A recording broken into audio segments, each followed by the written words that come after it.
you for having us. Thank you for adventure. It wasn't too far, just over the line. Over the line. It feels far, but it's really not. And I love it out here, frankly. Except for the deer. So the plan was to have the massages and the interviews going on at the same time as we're kind of fellowshipping and getting to know each other. The rain kind of put everything back. A little bit, yeah. But I still would like to get the interviews done. We've been trying to get them done for a year. And so I figured while everybody was here, while some people, half of us are here, we could at least try to get some done. Mm-hmm. My thinking was to have people who don't know each other interview each other.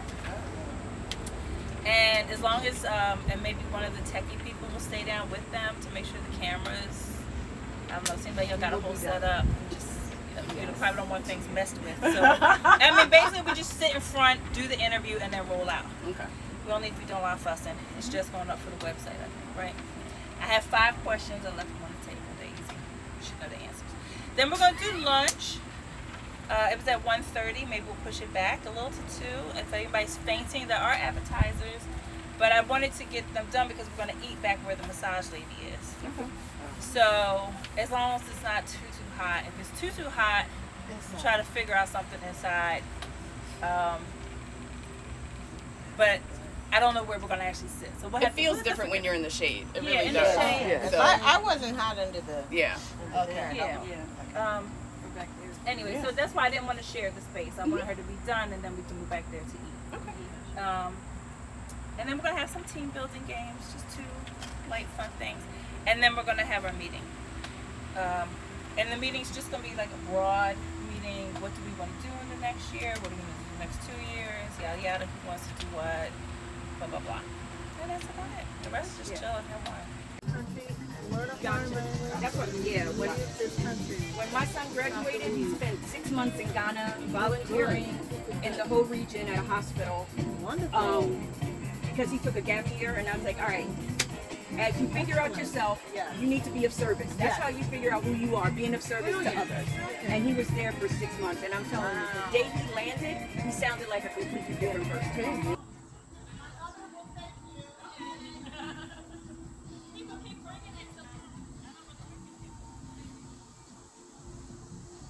And learning the bodies of, and apparently this is a much more common thing. And they didn't do the order. I mean, they were literally supposed to dig them up, but they didn't even do the order. And you've got to see there's a, is it St. Helena? Yeah, that's the small island that they put the Africans on, right? That the English.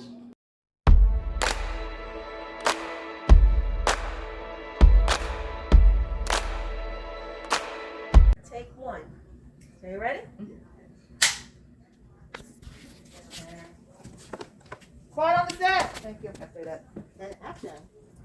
Okay. Tell me your name and your primary role, title, job in media making. Hi, my name is Naomi Foda, and I am a co-owner of Girl Co Media, and I am a writer and producer. And tell me what inspired me to become a filmmaker is my love for television and storytelling.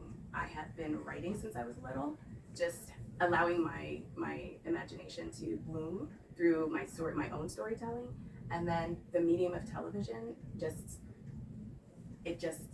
blew me away. It blew me away. I just loved people. Okay, cut. When you did. Member of the collective, and it's been great to attend the meetings, workshops, really learn from the other members and share resources. It's also been amazing to work on the COVID-19 project, especially during the pandemic when we were all really isolated and just, being on Zoom all the time. So it was really great to be creative and think of how we can produce projects in a different way. I got to use animation and work with different filmmakers.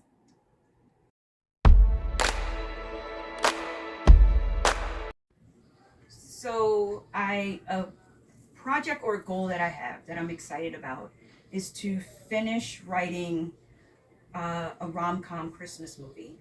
Yeah. I'm 2 acts in, so it's all outlined. I'm 2 acts in, so I'm really excited. And a possible project in Morocco. And that is all I'm going to say about that. A creative producer. I feel like what inspired me to become a creative producer is the fact that I had a lot of different jobs within the industry over my career span. I've worked on tour management before within music. Prior to this, I've been a graphic designer, been a web designer, creative director, and then when I worked on films, I had the ability to work as a unit still photographer on like my first set about 10 years ago. And that was the first time I was ever exposed to what a set actually felt like. And I knew that there were people who were in charge that were doing things that I had the benefit of receiving. And like a Virgo, I also just wanted to know like who did that, who made those decisions. And from there I was able to like go on different film sets, and then I felt like I knew what the skills were of a producer. I just had never produced before.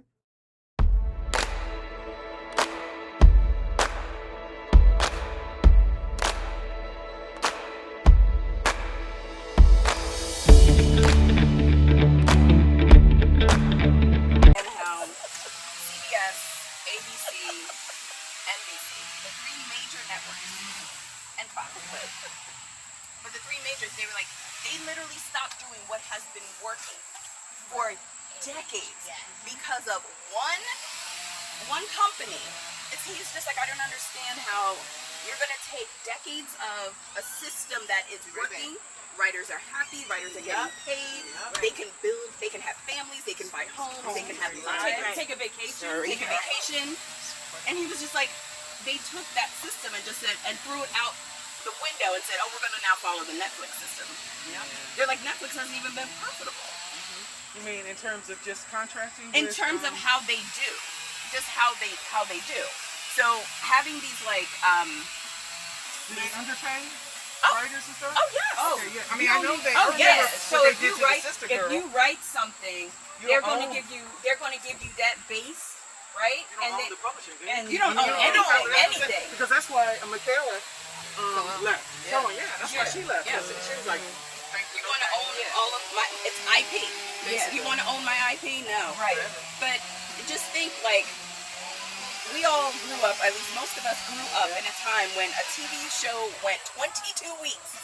Oh, yeah. And now you got 6-week shows. I'm like, 22 weeks. And now you have shows that went from 10 episodes to 8 and now 6. Yeah.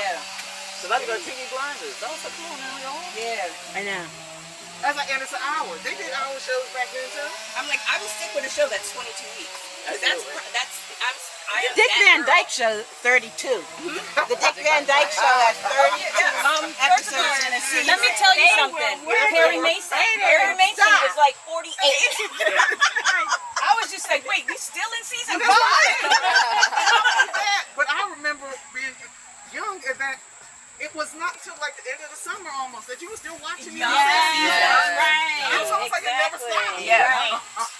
And now it's like it's fast TV. Yeah. We're giving you now 6 episodes, and so you can't tell a solid story in 6 episodes. But even with that, the crew and they can't sustain a living, right? So they get paid once, and then here this show is so popular that the hits and the streams are like in the millions, but they're not telling anybody what that algorithm is. Right. Because once we know what that algorithm is, then that's how we're going to calculate the dollars. Right. And they don't want to share that algorithm. And remember, this is the same thing that happened. I mean, I was in LA during the actors strike back in the 80s. Yeah. And quite frankly, that was when Spike and them had, because there was nothing being done. Yeah. But that was what it was all about, was the residuals from the, at that point, this tape, the VHS tapes. Yeah. They were doing. So it's really the same argument. It's just now every time technology changes. But it's even, what's worse about it now is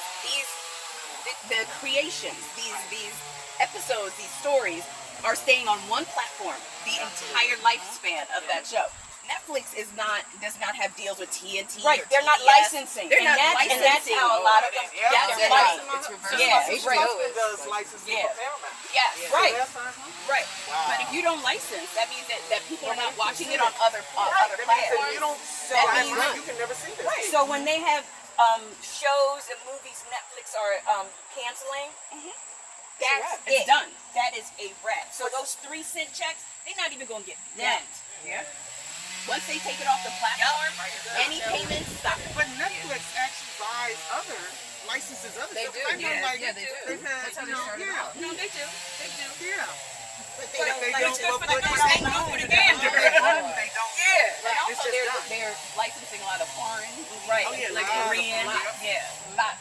they don't have to pay actors for. They don't have to do all that. And then if you notice at the end, it's like 32 dubbing. Yes. Dubbing is like 35.